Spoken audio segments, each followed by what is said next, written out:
my Kenvians, and welcome to a new episode of Discovering Doctor Who. We're continuing the 11th series today with, again, no idea if I'm pronouncing it correctly, the Tsuranga Conundrum.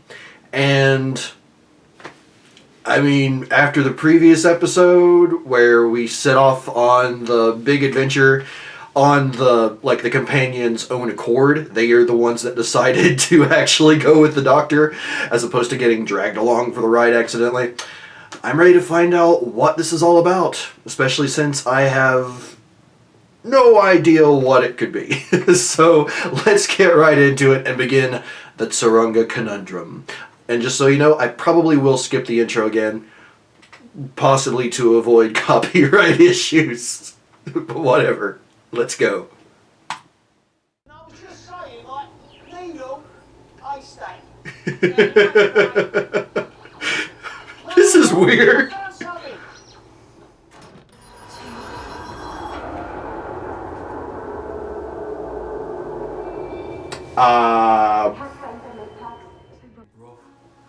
are you in for? Especially the Doctor. Pregnant. I did 7. Yes, you are. Wow. It still hurts. Why is the Doctor in so much pain? Like, I know I keep mentioning that, but it, like, the humans are fine. Mostly. Tell that been told what to do. Yeah. You're getting that impression. Wow, we've all hacked into our loved ones' confidential records at one stage or another, haven't we? That's right. I love Graham. What are you talking about? Get back from where? You can do this, Mandy. You're good enough. Why are you being so vague? I believe in you. Ever at once, by the looks of things. Good. Oh no. Amanda's got nerve. It's just me, not Sonic. On the plus side, and I feel very well informed. Last 7 minutes, they go straight to RST, remote structural termination. They destroy the ship. That's helpful. She's brilliant, but I need some men with me. Yeah. Okay, yeah, sure. Breathe deep, cockle. I am breathing. If they can keep that up and running, Oh, hello. We'll have enough power to keep basic systems going. Have we gone Pacific Rim? That's if. Are you also experiencing comprehension deficiency? Oh, every day right now, mate. Comprehension deficiency. yeah, bang on, see, whilst you've been mucking around on YouTube, I've been learning useful life. Continue on this combat. It's so weird and yet kind of cute. Slightly terrifying but adorable. Ah! New incision. Sack open. Oh, shouldn't have looked. Can't unsee that. You're dead. Ah. I'm his dad. Suddenly acid spit. Nice one, Ross. All the journey's still to come. For now and evermore. Huh.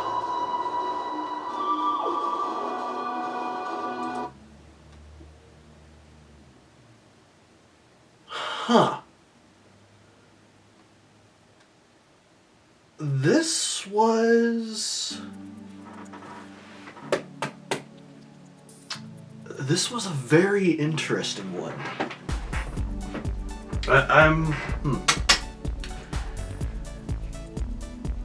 Certain aspects were kind of all over the place, and I have questions, and I wonder, I mean, I don't know if any of them are actually going to be answered in the end. I guess it depends on how much of this season is actually, series is actually tied together as opposed to them being more standalone episodes, which I've come to see is apparently more of the case, that they definitely are more standalone episodes. But let's start just kind of going through my thoughts. Since it was so kind of everywhere, I feel like it's hard for me to distinguish like what's some of my favorites and annoyances. So we'll just kind of go through some of the main points that I wrote down. The first of which being the sonic mine. Now, the Doctor herself said that it was left there as sort of a prank, basically. It's like it was camouflaged, and it was, I mean, it was just left there. Now, my question is, I mean, was it actually just some weird prank of sorts? Or perhaps did someone leave it there knowing that the Doctor might be coming? I don't know. That's, but even beyond that, even beyond just the concept of the sonic mine, it's like it went off. They were right there. And, I mean, they were out for 4 days. And that ship came and got them. So, like, one question I had is like, what did the sonic mine actually do to them? Does it just render you unconscious? Were they, I don't know, were they possibly dead? I don't know, because they refer to the, like, they stabilized their organs as like they stabilized their bodies basically. So what was the state of their bodies when the medics got there? And I don't know, it feels like to me, had it been sort of a hospital on the planet, it would make a bit more sense, but with sort of an unknown amount of time between when, like, the sonic mine went off and when they actually got picked up, it's just sort of a stretch for me to think that in all that time, however long it was, that they were all unconscious, their organs were destabilized, that all the others, like all the humans are absolutely fine, but then also the Doctor, the one who upon death regenerates, is one, she didn't regenerate, which, I mean, for obvious reasons, but then also she's still in a lot of pain. Like, they were showing signs of it, like, all through the episode. Like, she's still in pain. Her body is capable of pretty quick healing. So how is it that her body's the one still experiencing all that pain? It just doesn't make sense to me. And it's something that I hope that it's something they will expand on in the coming episodes. Just because I don't know, and I think that the more that I'm thinking about it now, I feel like this may be the episode that leaves me with the most questions. I found the storyline itself, I found the events to be very interesting, but there's just so much that I guess I have to kind of leave up to it's sci-fi. And just leave it at it's sci-fi logic. And I don't like doing that super often. Yes, it does give me room to sort of speculate and come up with my own theories, but it's annoying that we didn't really get any answers along the way. Because even the Doctor's like, she was like still in pain. She commented on it a few times. And in all that time, neither Astus or Mobley actually said what it was. Is her body, but since she was closest to the Sonic, even though the others were basically like right behind her / kind of the same distance away, did she just take the most brunt force of the Sonic mine when it went off? I don't know. Let's see. What else did I write here? Just to get off of that a little bit. Another thing. This is one thing that did bother me. It is a definite annoyance. But when Astus, I may be pronouncing the names wrong, but when he was about to die, when he was jettisoned on the life pod, and he was communicating with Mobley, the way he talked about it, he's like, you can do this, I believe in you. Why was he so vague? It's like, this is a direct line of communication between the two of them.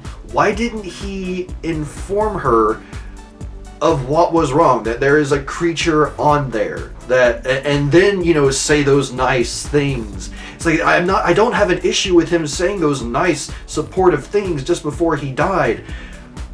But just the fact that that's all he did doesn't make sense to me at all. It's like, I'm getting ready to die. There's a creature on the ship. Something. But he didn't.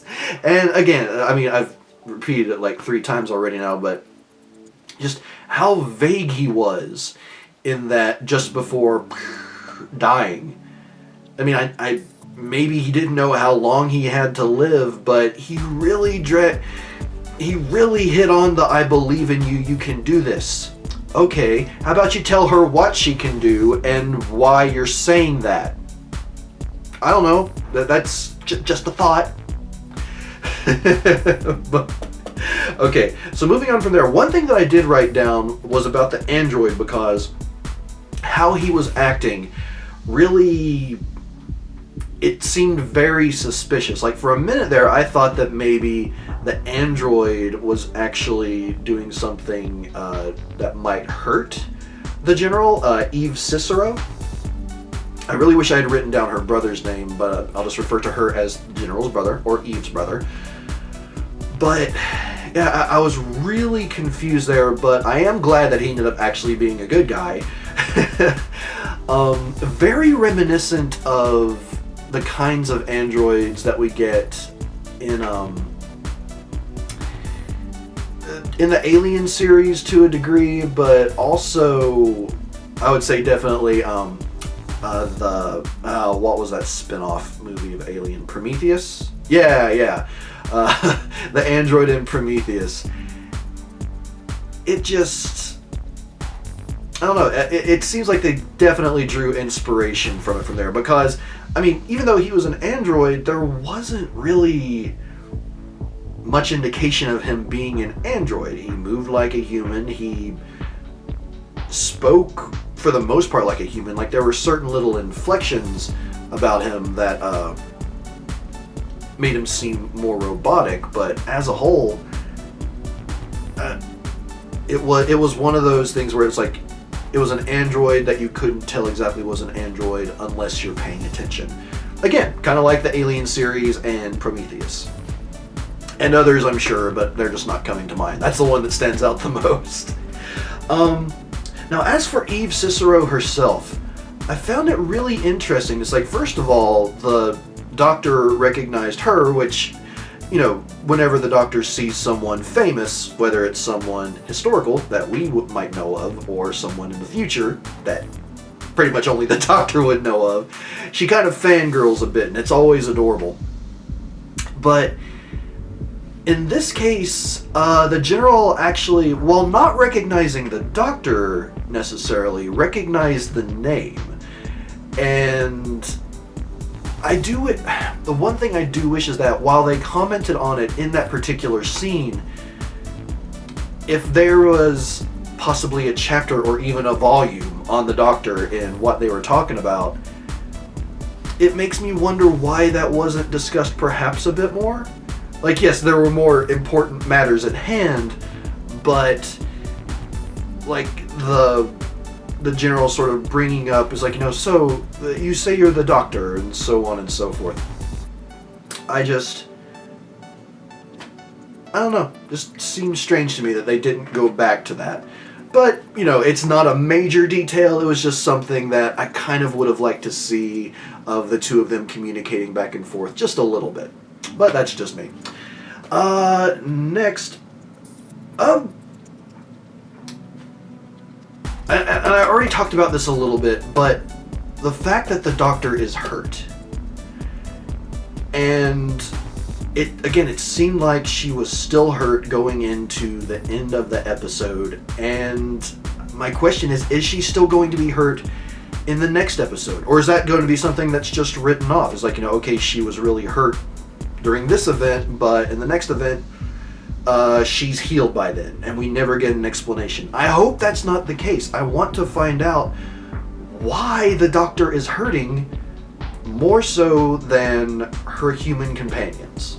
And I guess the only way to get any more information on that is to wait till next week for the next episode, but again, it's just something that really confounds me, I suppose. But beyond that, the pating. And I actually said this during the reaction portion, I cannot take that little thing, the name pating, seriously. It's, now there have been, some silly alien names in the past, undoubtedly. But just something about pating. The sound that immediately comes to mind is like a cowboy chewing some tobacco, and then there's a spittoon over here. And it's like, pating! That's what comes to mind.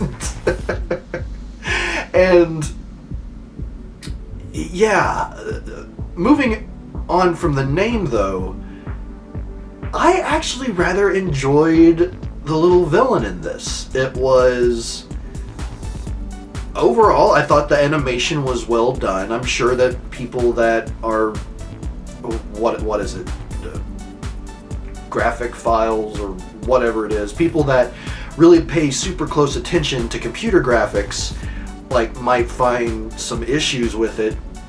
But as a whole, and as a gamer and a person that enjoys, effects like that, I thought it was rather well done.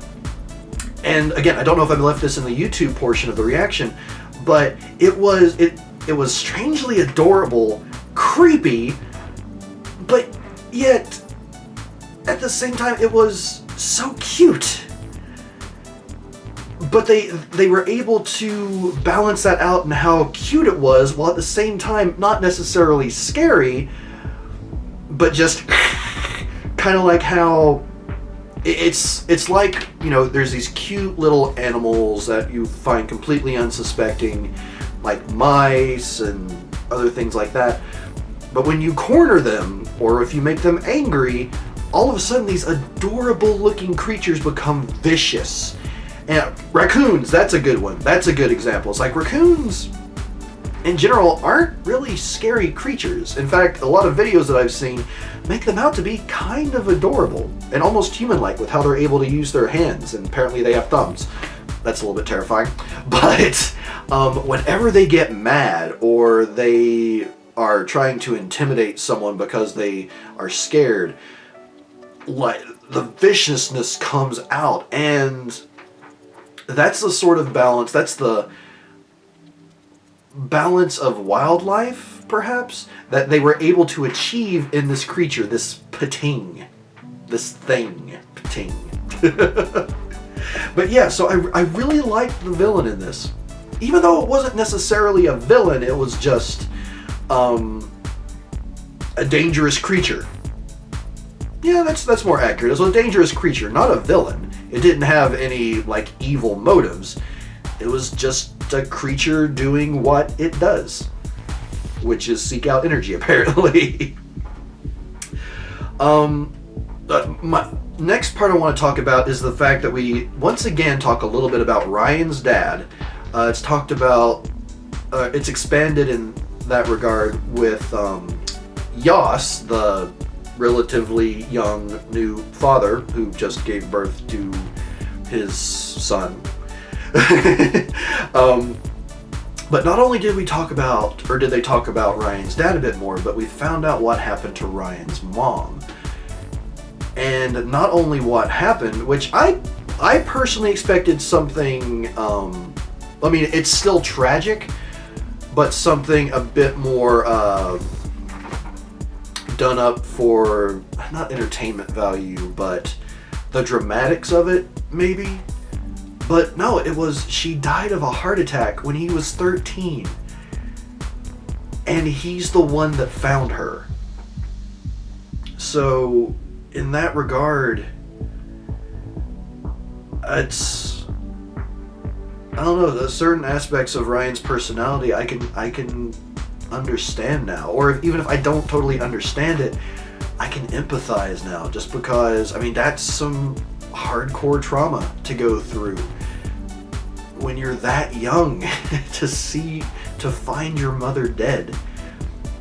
It's like, there's people that actually experience that kind of trauma, and I can't imagine what it would be like. But again, it's certain elements of Ryan's personality, and also his, well, they even go over a little bit of empathizing of his with his dad. It's like him showing him, like, he's kind of starting to understand where his dad is coming from. He used that empathy, he used the example of his father to help influence Yas to perhaps give being dad a try, to at least be there, which I think was really well done part of this episode. But yeah, I'm looking forward to finding out more, and also looking forward to finding out more about, well, not even finding out more about, but meeting Ryan's dad. Unless it just doesn't happen at all this series, I really think it's something that was most likely coming up soon. And it may be whenever we do go back to Earth. Present time Earth, rather. Let's see, what... Oh, and one last thing that I wanted to comment on, and it's kind of obvious, but the Avocado Pear thing. The great hero of Earth, Avocado Pear.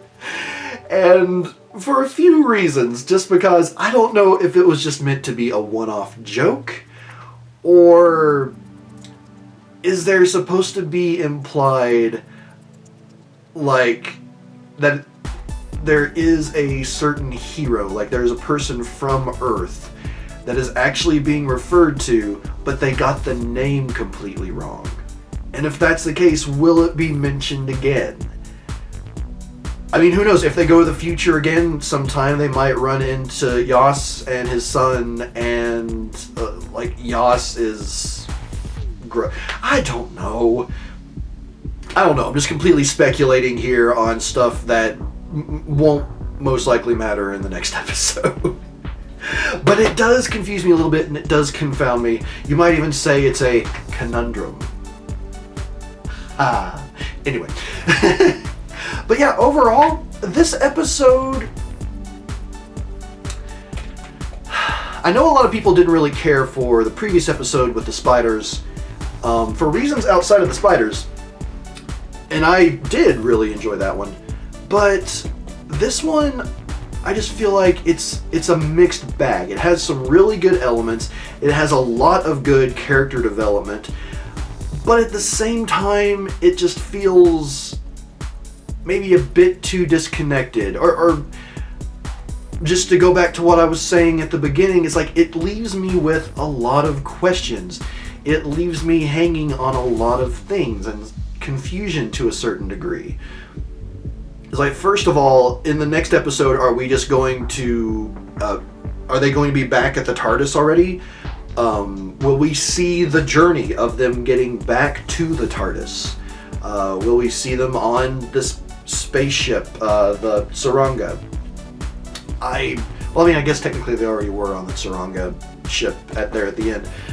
But yeah, there's just a lot that I'm left confused about that makes me feel like this was just sort of a episode. Again, it had some excellent elements to it. It just... I don't know.